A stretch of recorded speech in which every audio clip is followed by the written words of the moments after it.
Um abraço, querido amigo internauta. Nós retomamos hoje a gravação do nosso estudo de O Livro dos Espíritos, agora contando com a produção da Fraternidade Espírita Camilo Chaves.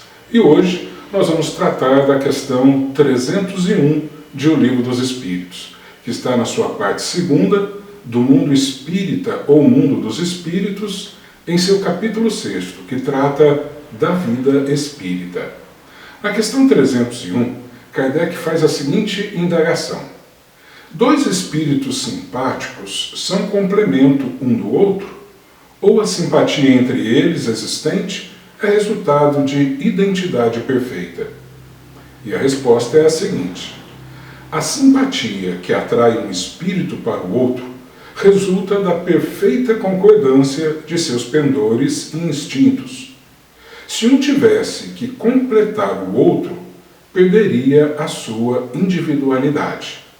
Bem, nós espíritos, como sabemos, aprendemos lá na questão 115 do Livro dos Espíritos, fomos todos criados simples e ignorantes, mas por inteiro. Ninguém precisa de completar o outro, como também ninguém precisa de ser completado pelo outro.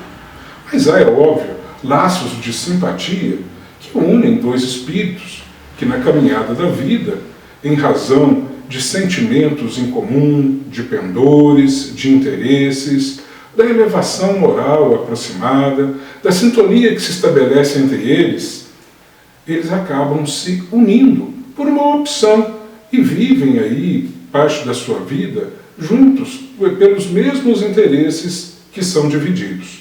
Essas pessoas se unem por escolhas iguais na vida, no seu dia a dia.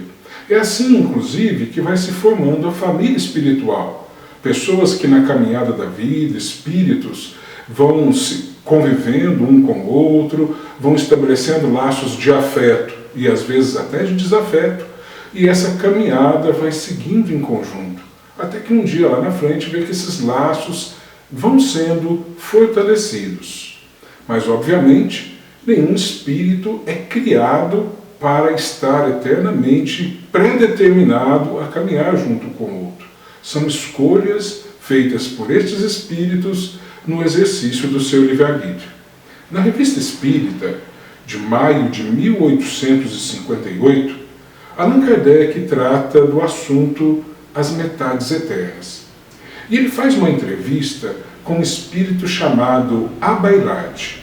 Abbailard, ele tinha uma pessoa, um espírito, Heloise, que se chamava de Metade Eterna, que era com ela que ele se identificava e ao lado dela, em todas as realizações da vida espiritual, ele sempre se sentia feliz.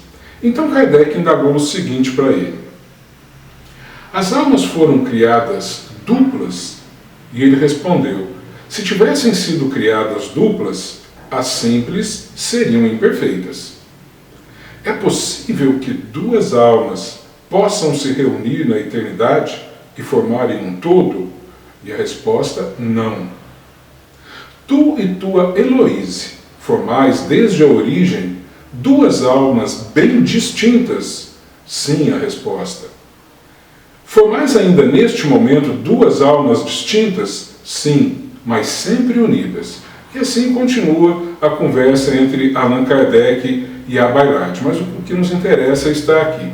Ele retoma depois esse assunto no Livro dos Espíritos, na questão número 298, que é respondida pelo Espírito de São Luís. Kardec indaga dele o seguinte: as almas que devam unir-se estão desde suas origens predestinadas a essa união?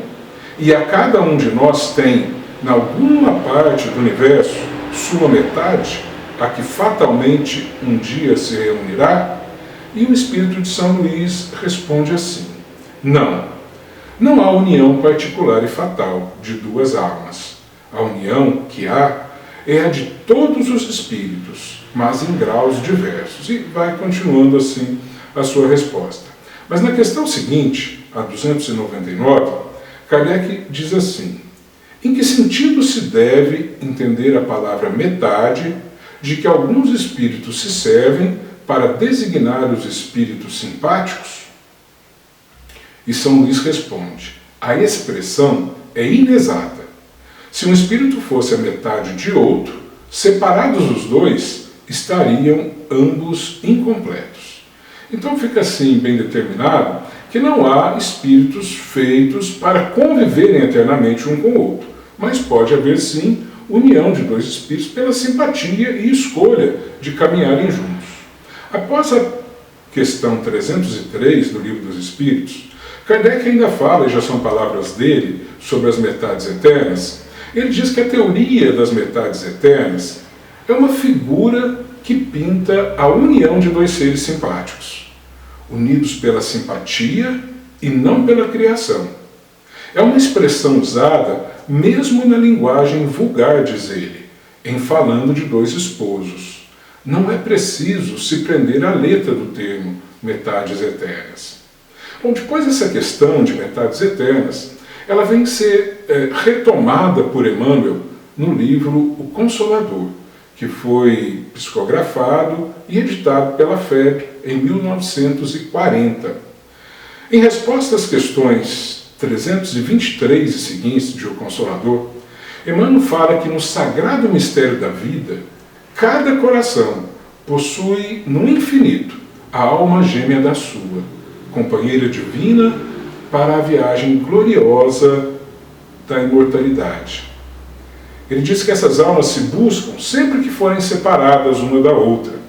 Trata-se de uma união perene e é uma aspiração suprema de indefinível felicidade para quem ainda não encontrou a sua alma gêmea. Bem, essa questão posta por Emmanuel desta forma, quando foi levada para a FEB, para a edição deste livro, Consolador, foi na época questionada pelos diretores da FEB. E o assunto foi novamente levado a Emmanuel para que ele pudesse resolver a questão. Nas primeiras edições do livro Consolador, encontra-se, ao final, a explicação de Emmanuel.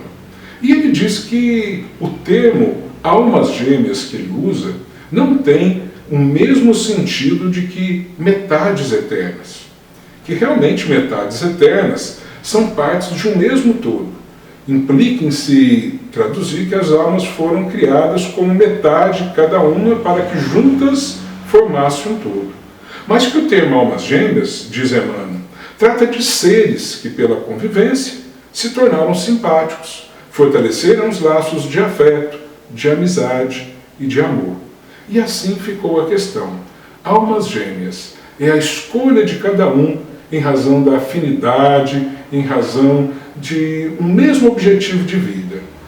E assim nós vamos aprendendo por essa questão a amar a um, amar a outro, e assim é um grande aprendizado. Almas gêmeas, diz Emmanuel, é um passo do aprendizado do amor, para que você comece a amar primeiro uma pessoa, depois duas. Não implica exatamente a união entre um homem e uma mulher.